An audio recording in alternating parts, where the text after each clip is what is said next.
Hey guys, Scott here. Today I want to talk about the Ashavor Carian Grandeur in my ongoing effort to find every single Ashavor in the game that can one-shot, which is quickly approaching basically all of them. I found Carian Grandeur, which I have not seen basically since the network test. It's the Ashavor that, it does this. It's just that kind of vertical slash, comes down. Now, they recently buffed this. This actually comes out decently fast, and hitting a player with this is no longer an impossibility. In fact, it's decently fast. It's basically the swing timing, of like a larger weapon, just like a greatsword or something. So pretty fast. Now, the damage alone, without me casting any buffs and just simply having the build and the talismans, without charging it, just a regular attack alone, is going to do somewhere around 2,300 damage that quick. Which, in terms of just a very quick poke, considering it's on a plain magic short sword, that's one of the crappiest weapons in the game, is pretty good.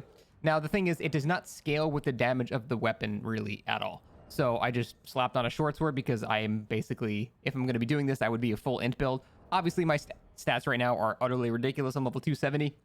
The good news is this is entirely possible at level 125 and 150 because the only thing you need is 80 intelligence. The extra, 18 points or whatever that I have to go to 99 does essentially nothing. My dex doesn't matter, my strength doesn't matter, my endurance doesn't matter, my mind doesn't matter. You still want vigor, but the whole point is the only thing you need is the requirements of the weapon and then as much intelligence as you can get, which you can easily do at 125, 150. So you don't have to pay attention to my actual level because 90% of my stats are not even doing anything. Now, the Spellblade set is the set that drops from Sorcerer Rajir. You can also just buy it from him later once he dies in the hold. And each piece increases your damage of these weapon arts by, it's like 2%. It's pretty minor, but if you wear the full set, again, we're talking about multiplicative stacking bonuses, and that's how you get insane damage. So just with no buffs at all, it was 2,300 damage just with the build itself. Now I'm going to start stacking buffs sequentially, and we'll see what it does. So now I just drank one flask, which had a crystal magic tier on it.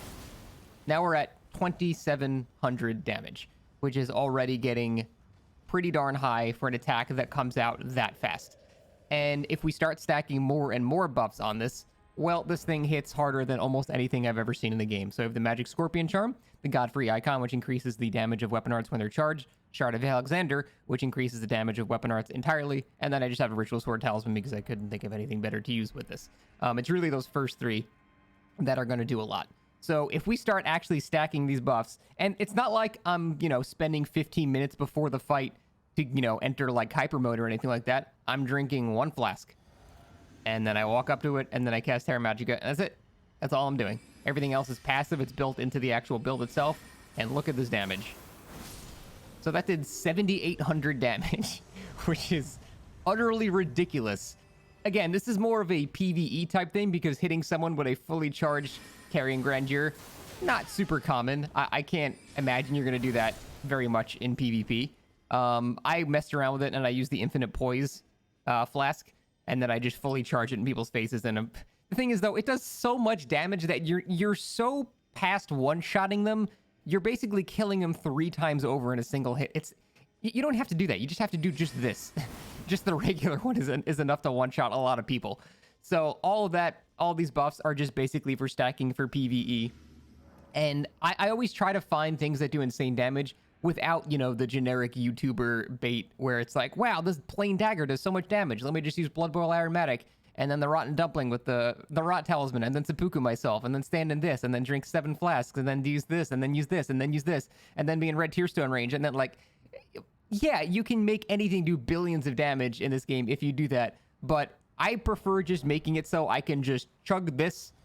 And not even Terra Magica, just chug that. That's it. And I walk up and just do this with all my passive stuff. And we're still doing about 6,000 damage. So this is one of the hardest hitting Ashes of War in the game if you build for it properly. Again, building for it properly, just hit 80 intelligence. The base requirements of the weapon make the weapon magical, and it doesn't matter what the weapon is because it does the same damage regardless. And that's it. All these things sort of synergize insanely well. It's very rare you have an ability that benefits both from Shard of Alexander and Godfrey Icon, but that is a huge multiplicative buff. Another thing that's similar to that is like Bolt of Grandsax, and I'm sure you've seen that one-shot people as well. But this does significantly more damage. So if you want to absolutely destroy things in PvE, that is one of the best ways to do it. And you don't even need a big weapon. You can do more damage than basically anything in the game with one of the shittiest weapons in the game. So that's Carian Grandeur. Definitely recommend it for your PvE playthroughs, and if you want to be a Chad and stack some poison, try it in PvE as well. Even if you just charge it once, it's enough to one-shot people. So definitely mess around with it. I think it's severely underrated for how strong it actually is. But that's it. Thanks for watching, guys. See ya.